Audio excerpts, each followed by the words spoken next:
محترم حضرات، السلام علیکم۔ امید ہے آپ سب خیریت سے ہوں گے۔ حضرت دانیال علیہ السلام ایک دن جنگل میں چلے جاتے ہیں۔ آپ کو ایک گنبد نظر آیا اور اس میں سے آواز آئی کہ اے دانیال ادھر آ۔ دانیال علیہ السلام اس گنبد کے پاس گئے۔ معلوم ہوا کہ کسی مقبرے کا گنبد ہے۔ جب آپ مقبرے کے اندر تشریف لے گئے تو دیکھا بڑی عمدہ عمارت ہے اور عمارت کے بیچ میں ایک عالیشان تخت بچھا ہوا ہے، اس پر ایک بڑی لاش پڑی ہے۔ پھر آواز آئی کہ دانیال تخت کے اوپر آؤ۔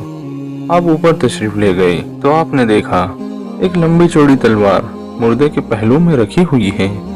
اس پر یہ عبارت لکھی ہوئی ہے کہ میں قوم عاد سے ایک بادشاہ ہوں۔ خدا نے 1300 سال کی عمر مجھے عطا فرمائی، 12,000 میں نے شادیاں کی، 8,000 بیٹے ہوئے، لا تعداد خزانے میرے پاس تھے۔ اس قدر نعمتیں لے کر بھی میرے نفس نے خدا کا شکر نہ کیا، بلکہ الٹا کفر کرنا شروع کر دیا اور خدائی دعوے کرنے لگا۔ خدا نے میری ہدایت کے لیے پیغمبر کو بھیجا اور انہوں نے مجھے بہت سمجھایا، مگر میں نے ان کی بات نہ مانی۔ آخر کار وہ پیغمبر مجھے بددعا دے کر چلے گئے۔ حق تعالیٰ نے مجھ پر اور میرے ملک پر قہر نازل کیا۔ جب میرے ملک میں کچھ پیدا نہ ہوا تب میں نے دوسرے ملکوں میں حکم بھیجا کہ ہر ایک قسم کا غلہ اور میوہ میرے ملک میں بھیجا جائے۔ بموجب میرے حکم کے ہر قسم کا غلہ اور میوہ میرے ملک میں آنے لگے۔ جس وقت وہ غلہ یا میوہ میرے شہر کی سرحد میں داخل ہوتا ہے فوراً مٹی بن جاتا ہے اور وہ ساری محنت بیکار چلی جاتی ہے اور کوئی دانہ مجھے نصیب نہ ہوتا۔ اسی طرح 7 دن گزر گئے۔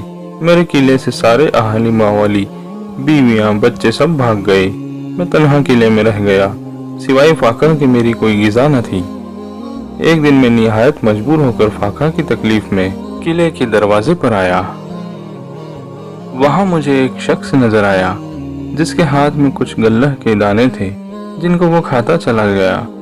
میں نے اس جانے والے سے کہا کہ ایک دے دے، مگر اس نے نہ سنا اور جلدی سے ان دانوں کو کھا کر میرے سامنے سے چلا گیا۔ انجام یہ ہوا کہ اس فاقہ کی تکلیف سے میں مر گیا، اور یہ میری سرگزشت ہے کہ جو شخص میرا حال سنے وہ کبھی دنیا کے قریب نہ آئے۔ خدا سے ہر قسم کی نعمت پا کر پھر اس کی ناشکری کرنا انتہائی ناعقبت ہے، اور اللہ کی ناشکری سے بھوک، فاقہ، قہر اور مختلف قسم کی بلائیں نازل ہوتی ہے۔